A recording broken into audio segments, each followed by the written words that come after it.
Europe 1. Vous êtes bien sur Europe 1, vous écoutez Culture Média, c'est tous les jours de 10h à 11h30 sur Europe 1 avec Thomas Hill et votre invité ce matin, Thomas. Je reçois ce matin l'un des plus grands arbitres internationaux, Gilles Vessière, qui raconte son parcours et les coulisses passionnantes du foot dans son livre Monsieur l'arbitre.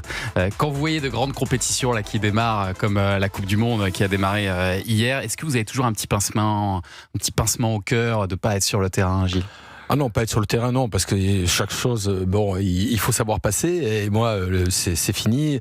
Mais c'est vrai que la Coupe du Monde, moi je l'ai vécu, c'est un truc exceptionnel. Vous regardez plus les joueurs ou l'arbitre d'ailleurs quand vous regardez un match ? Ah, je regarde tout, je regarde les spectateurs, je regarde l'ambiance, je regarde tout ça. Non, je pense que ceux qui se concentrent que sur leur équipe ou sur l'arbitrage pour les arbitres, il manque quelque chose sur le gâteau, quoi. Mais alors vous avez participé donc à la Coupe du Monde 2002 notamment, en Corée du Sud et Japon. Vous auriez pu arbitrer à la Coupe du Monde 98 en France, mais ça vous est passé sous le nez à la dernière minute. Ouais. Qu'est-ce qui s'est passé ? Il s'est passé que, comme je le raconte dans le livre, Marc Bata, qui était le candidat et méritant numéro 1 français qui devait aller à la Coupe du Monde, il a eu une mésaventure lors d'un match Allemagne-Portugal, devant les yeux de Sepp Blatter, qui avait pris la décision de le priver de Coupe du Monde. Et donc, en urgence, on est en 97, fin d'année 97, il demande à la France de mettre l'arbitre qui pourrait remplacer Bata. Et j'étais numéro 2 à l'époque, derrière Barque. Et on m'a envoyé au feu en Ligue des Champions, des matchs que j'ai pas trop mal réussi. Et j'étais prêt à le remplacer, mais c'était pas mérité, quoi. Je pense que Marc Bata le méritait plus que moi, et Michel Vautreau, à juste raison, le patron des arbitres de l'époque, est allé se battre à l'UEFA et à la FIFA pour qu'on lui garde sa place, et finalement c'est lui qui est allé, et je pense que c'est une très bonne chose. C'est intéressant que vous disiez des matchs que j'ai à peu près réussi, parce qu'il y a des matchs que vous considérez que vous avez complètement foiré. Oui, ça vous est arrivé dans votre carrière, bien sûr. Sur les 1500 matchs que vous avez arbitrés. Je vais vous avouer un truc, j'ai jamais été satisfait. Même le dernier match, j'ai jamais été satisfait, parce que l'arbitre, il faut savoir qu'un arbitre, il prend à peu près 80 décisions ou non-décisions dans un match. Et sur les 80 décisions ou non-décisions, il en siffle à peu près dans un match normal, à peu près 25. Donc ça veut dire que toutes les minutes, il a son sifflet entre les mains, le cerveau lui envoie une info, tu siffles pas, tu siffles pas. Donc obligatoirement, dans ce que j'ai pas pris comme décision, des fois, il manque quelque chose, et j'ai jamais été content. Et parfois vous sifflez un peu sous la pression aussi du public, des joueurs, des entraîneurs, vous le ressentez ça parfois ? Non, celui qui siffle ça, il vieillit pas. Voilà, ça c'est clair, net et précis. Si vous rentrez pas sur le terrain en disant j'arbitre les blancs contre les bleus, où que vous soyez, ou les verts contre les jaunes, où que vous soyez, la carrière vous la faites pas.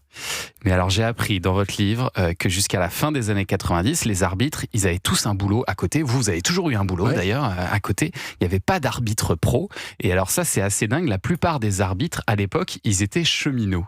Expliquez-nous pourquoi. Non, quand j'arrive dans l'arbitrage dans les années 80, 70-80, les arbitres, ils étaient tous cheminots, parce que comme ils prenaient le train et qu'ils avaient une carte de gratuité, ils coûtaient moins cher à la fédération. Et puis peut-être qu'ils avaient un peu plus de temps aussi, c'est un métier où on peut un peu plus se libérer aussi. C'est vous qui le dites. Grâce à la SNCF. C'est le complément d'analyse, effectivement. C'est vous qui le dites. Je peux le penser, mais c'est vous qui l'avez dit.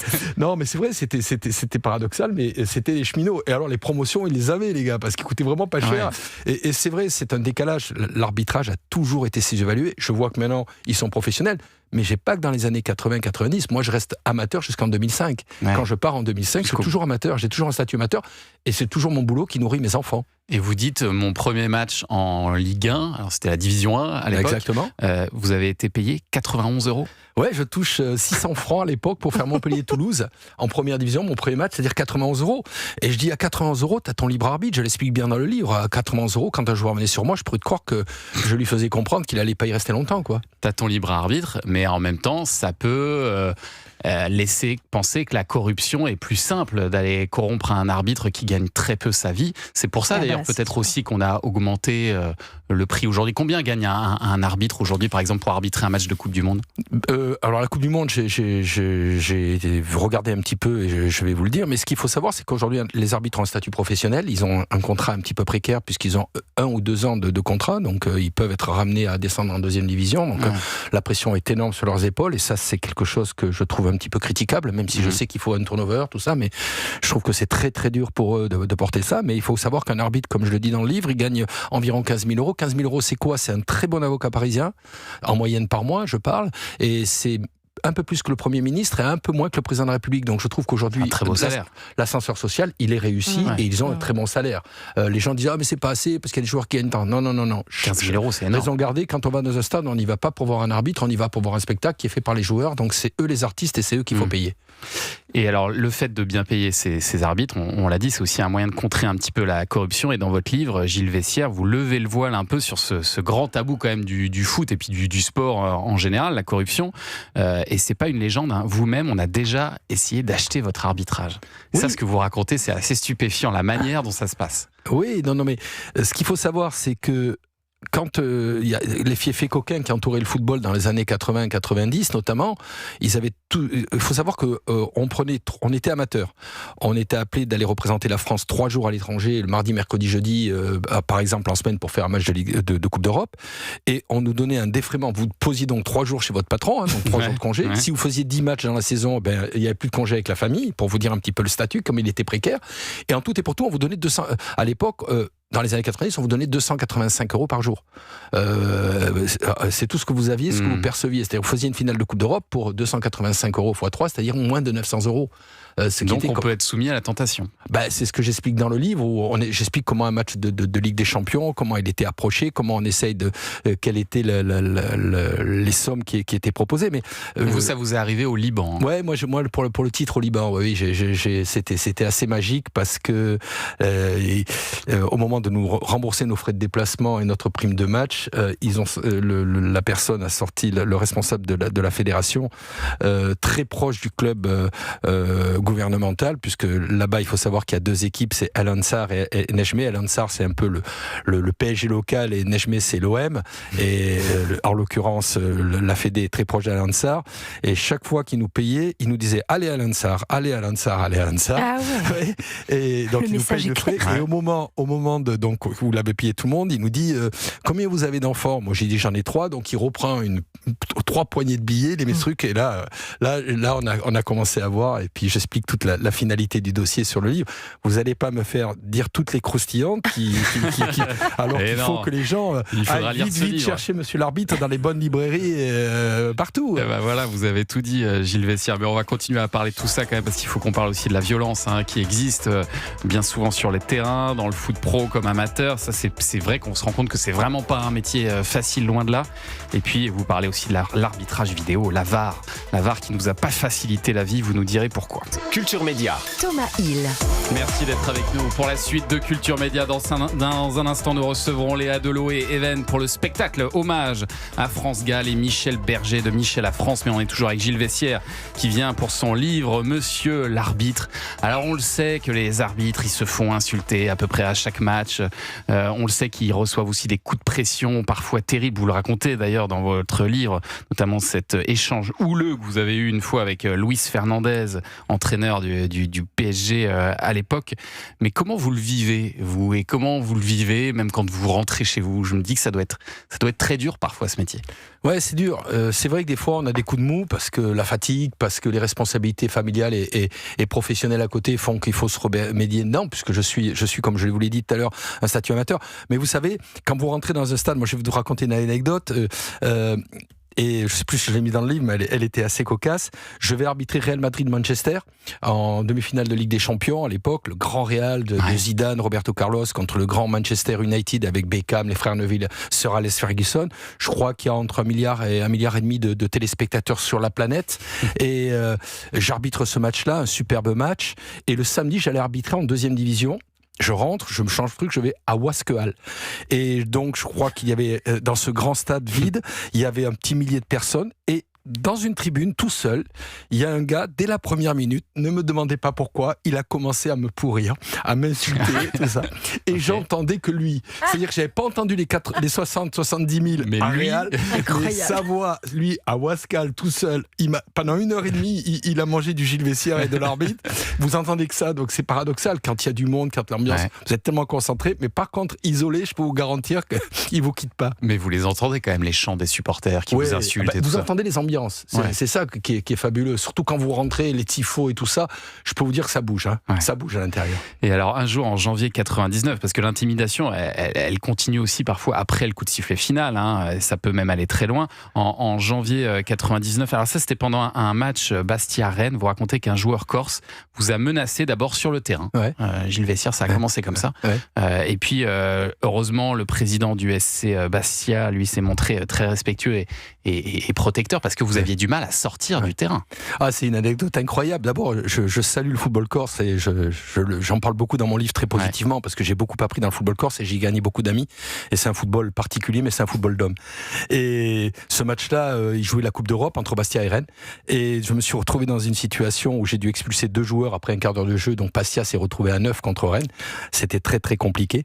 Et à la fin, malheureusement, quand ça ne veut pas rigoler, au lieu de tenir le match nul, ils le tiennent jusqu'à 2 minutes de la fin. Et Rennes gagne à 2 minutes de la fin. Donc sortie impossible. Et on est parti et donc le président de Bastia arrive, mon ami Louis Multari, et me dit je vous ai connu quand vous étiez arbitre en 4e division, quand ces 2 abrutis sont venus vous voir, je me doutais bien que vous n'alliez pas leur offrir des chocolats et donc je m'attendais bien qu'ils soient rouges. Les 2 abrutis, c'était des joueurs de Bastia qui vous avaient insulté. Les 2 joueurs de Bastia, et par contre il m'a dit on va pas sortir de suite, et effectivement on est sorti à 1h45 du matin et il y avait encore des gens qui nous attendaient, donc on a dû aller dormir dans chez un particulier pour pouvoir, on pouvait plus rentrer à l'hôtel, quoi. C'était une sortie impossible. Et c'était dangereux d'aller dans l'hôtel qui était prévu, évidemment. On pouvait pas. Et alors on se demande pourquoi parfois, et peut-être que vous avez une explication là-dessus, pourquoi est-ce qu'on ne respecte pas plus les arbitres de foot comme on respecte parfaitement par exemple les arbitres au rugby? Ça c'est la meilleure question. Vous voyez, je pensais pas que vous alliez la poser parce que au rugby, déjà le règlement il est fait par rapport à l'arbitrage, c'est-à-dire que dès que vous commencez au rugby, 5 ans, 6 ans, 8 ans, 9 ans, 10 ans, on vous explique que s'il y a contestation, vous prenez 10 mètres.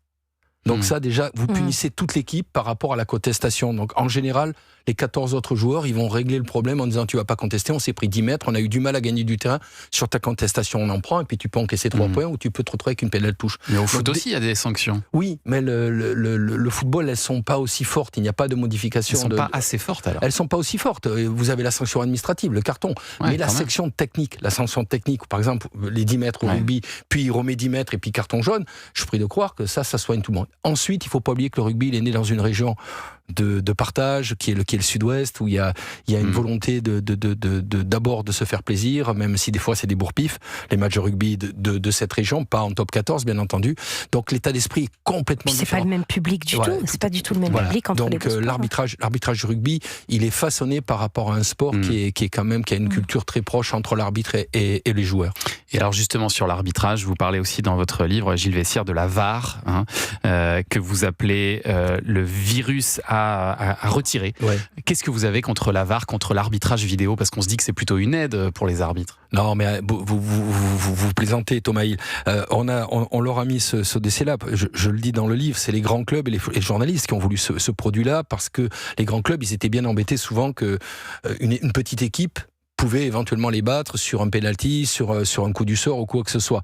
Donc ils se sont dit la chose suivante: nous qui avons le ballon plus longtemps, qu'on a 75-80%, on passera plus de temps dans la surface de réparation adverse ou quoi que ce soit, et on aura cette VAR va nous récupérer certainement des positions de force. Donc c'est une volonté de ces gens-là qui ont obtenu ce produit, mais il est complètement nocif ce produit, parce qu'aujourd'hui la VAR, pour moi, enfin, c'est mon analyse personnelle, elle ne prend pas en considération le vécu de l'arbitre. Un arbitre, quand il rentre dans un match, il doit gagner la confiance des joueurs, il doit gagner la confiance du banc, de tout le monde, et on monte en puissance. Il va laisser quelques fautes passer parce qu'il estime que c'est comme ça qu'on doit diriger la rencontre. C'est la part humaine, Et vous avez quelqu'un dans un bureau, dans un beau cos à Paris, qui est dans un petit studio comme le nôtre aujourd'hui, qui a quelques écrans et qui va venir avec un coca et qui va appuyer sur le bouton en lui disant à la 63e « Oh, regarde un peu, il y a un tirage de maillot, ceci, cela ».